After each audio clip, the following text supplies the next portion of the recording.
Dernière vidéo donc sur le produit scalaire dans l'espace. On s'était quitté la dernière fois donc sur la caractérisation d'un plan à l'aide de son vecteur normal petit n que je vous remontre ici. Et je vous avais fait rapidement la démonstration ici de cette équivalence. M est un point du plan si et seulement si le produit scalaire entre le vecteur AM et son vecteur normal était égal à 0. Alors, je t'ai passé un peu vite, je reviens dessus.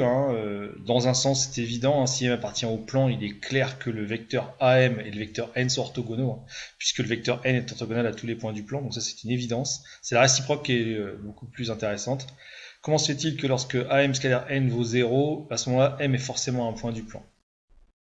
Et là, il y a quelque chose d'assez joli. Donc, on introduit le projeté orthogonal ici de M sur le plan, donc on suppose que M est au-dessus, voilà, et on a introduit le projeté orthogonal que l'on nomme M', et à ce moment-là on traduit le fait que AM scalaire N égale 0 en découpant ici AM en AM' plus M'. Donc j'applique la distributivité, donc ici, bien évidemment, j'obtiens AM' scalaire N plus M'' scalaire N. Alors, qu'est-ce que je peux dire sur ce produit scalaire? M' étant un point ici du plan P, puisque c'est le projeté de M sur P, eh bien, d'après la propriété directe que j'ai démontrée juste avant, eh bien, AM' scalaire N est forcément égal à 0. Donc, M' scalaire N est aussi égal à 0. Or, ici, M' et N sont des vecteurs collinaires, puisque M', on l'a vu juste au-dessus, est orthogonal à P, puisque c'est le projeté orthogonal de M sur P. Donc M' suit la direction du vecteur N. Conclusion, ces deux vecteurs ne sont pas ici orthogonaux, a priori. C'est-à-dire que ici, ils sont collinaires. Mais le produit scalaire vaut quand même 0. Donc il n'y a plus qu'une seule solution, c'est que l'un des deux est nul.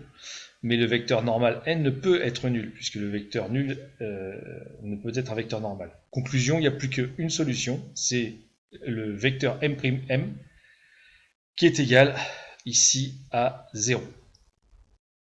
Donc, ici, M' égale M. Voilà. Ça, c'est la bonne conclusion. Voilà. Donc, je reprends. Petit 2, propriété, et c'est là que interviennent enfin ce qu'on appelle les équations cartésiennes. Alors nous on a vu les équations paramétriques de droite. Eh bien, les équations cartésiennes dans l'espace sont des équations cartésiennes de plan. C'est-à-dire que toute équation de la forme ax plus by plus cz plus d égale 0, sachant que ABC sont tous les trois non nuls en même temps, eh bien, c'est une équation de plan. Et, plus fort, les réels ABC sont en plus les coordonnées de vecteur normal n de ce plan. Ce qui est absolument extraordinaire. Ça nous rappelle la relation que l'on a vue sur les droites dans le plan.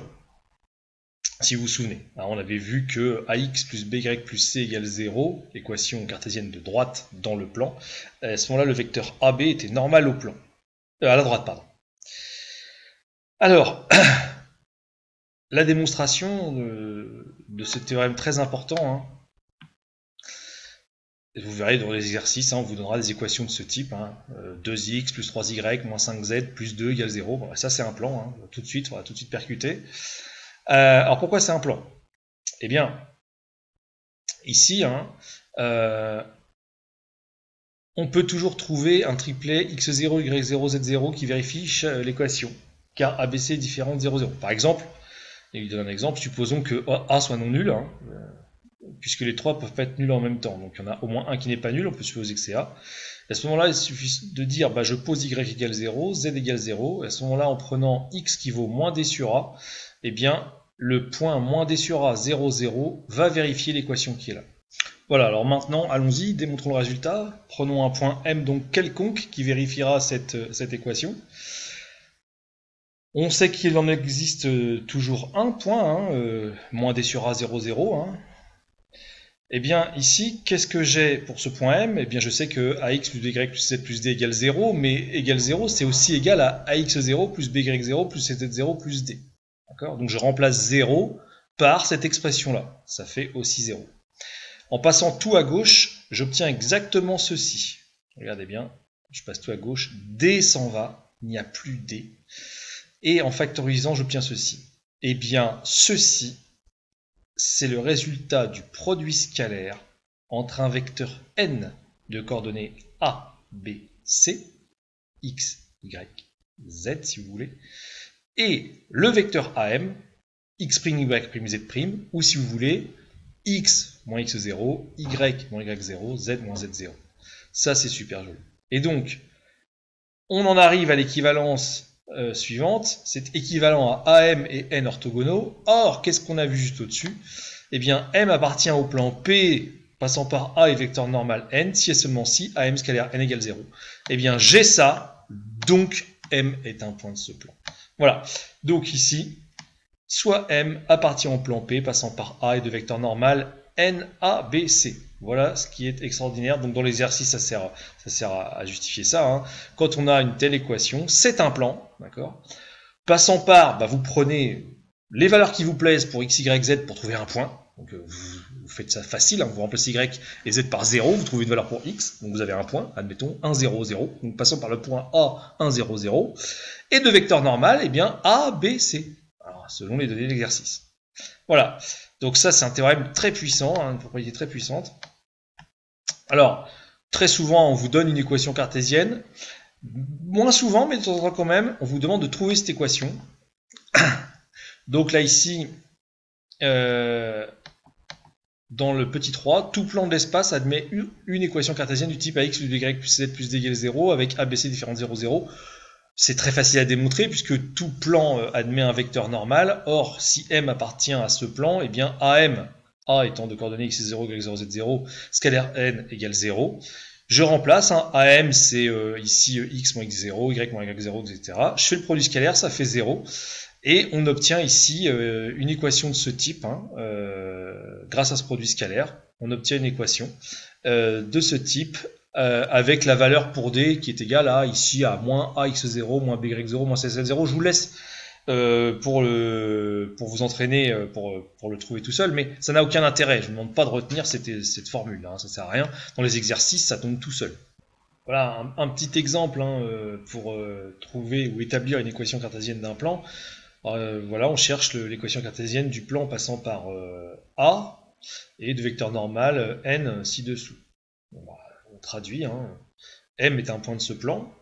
Si et seulement si le vecteur AM et le vecteur N sont orthogonaux, hein, leur produit scalaire vaut 0, hein, ce qu'on a vu juste au-dessus, là, ici, hein, je l'ai rappelé.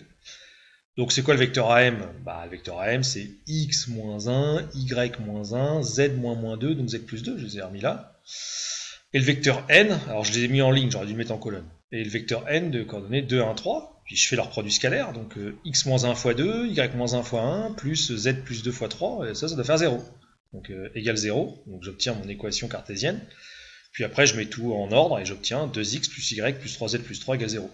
Donc on reconnaît ici 2, 1, 3, les coordonnées ici du vecteur normal. Le plus 3 qui est ici n'a aucun intérêt en termes de formule. Il ne faut pas retenir ce truc-là, d'accord? Il faut juste savoir ici trouver l'équation cartésienne en faisant ce que j'ai fait là. Et le plus 3, il tombera tout seul. Il n'y a aucun souci. Voilà. Alors, petit exercice sympathique, hein. Qu'est-ce qu'on va pouvoir faire? Eh bien, en termes de savoir-faire, ce que nous ferons ensemble, hein, c'est établir des intersections de droite et de plan. Voilà, ça c'est intéressant. On n'avait fait que des intersections de droite.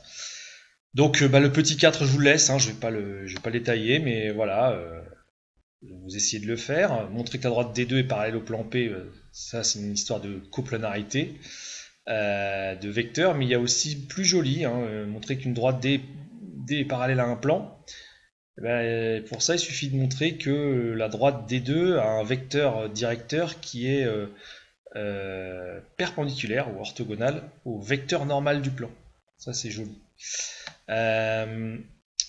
Montrer que D1 n'est pas parallèle au plan P, la même chose. Hein, montrer qu'à ce moment-là, ce n'est pas orthogonal au vecteur normal.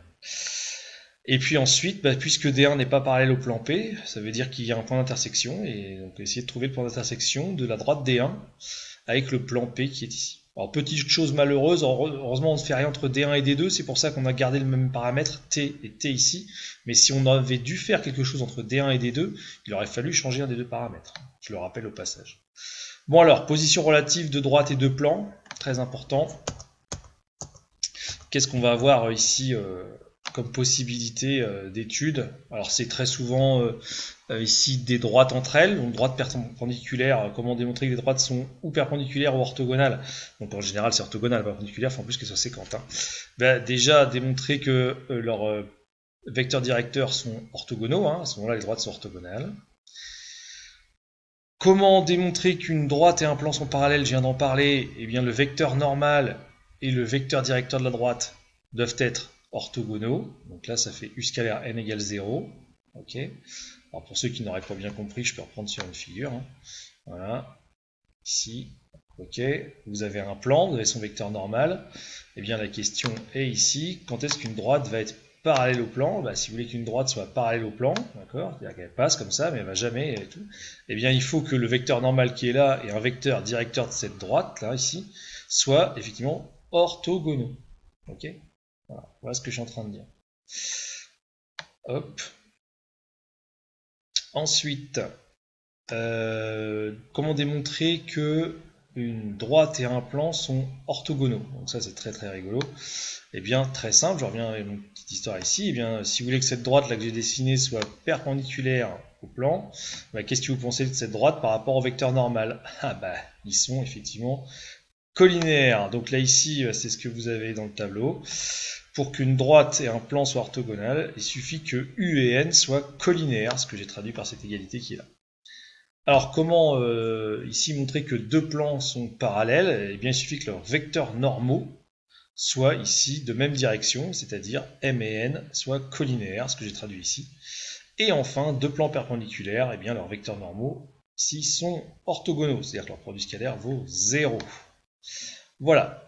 Bien écoutez, je vais m'arrêter là puisque la suite distance d'un point à un plan, nous le ferons ensemble. Et ainsi que l'équation cartésienne de sphère. Je vous laisse méditer sur tout ce que je vous ai montré sur la fin de ce cours. Je vous invite fortement à essayer vous-même de faire les petits calculs, les petites démonstrations, de revoir un petit peu ce que j'ai, de voir ici la petite activité surtout, de faire les exercices que je vous ai donnés. Je vais vous redonner quelques petits exercices là sur l'ENT suite aux autres que je vous avais déjà donnés. Et puis je vous dis, revoyez un petit peu ce que j'ai bien pu raconter ici, là avec ça, avec cette histoire ici de D qu'on trouve égal à ça, dans le cas général. S'il y a des questions, j'y répondrai quand on se verra la semaine prochaine. Voilà, bon week-end à tous et à bientôt.